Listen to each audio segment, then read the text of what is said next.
এক ছিল গ্রামের সাধারণ কুকুর, তার নাম ভুলো। ভুলো ছিল খুব সহজ সরল এবং দয়ালু।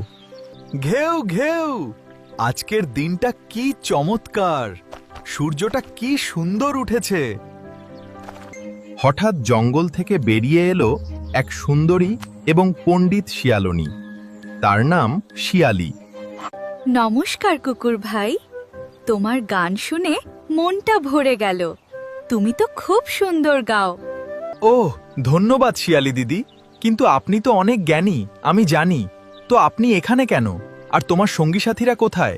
ধীরে ধীরে তাদের মধ্যে গভীর বন্ধুত্ব তৈরি হয়। শিয়ালি তার বুদ্ধির গল্প শোনাত, আর ভুলো তার বিশ্বস্ততার। ভুলো, সবাই বলে আমরা নাকি শত্রু, কিন্তু আমি তোমাকে ভালোবাসি। আমাকে কি তোমার ভালো লাগে? তুমি যে কি সুন্দর! আমিও তোমাকে ছাড়া থাকতে পারি না শিয়ালি। আমি তোমাকে খুব ভালোবাসি।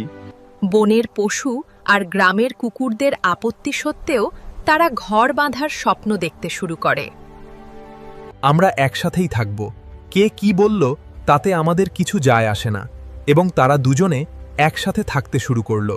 শেষ পর্যন্ত তাদের ভালোবাসা পূর্ণতা পায়, আর তাদের সন্তানরা এক অদ্ভুত প্রকৃতির দেখতে লাগে।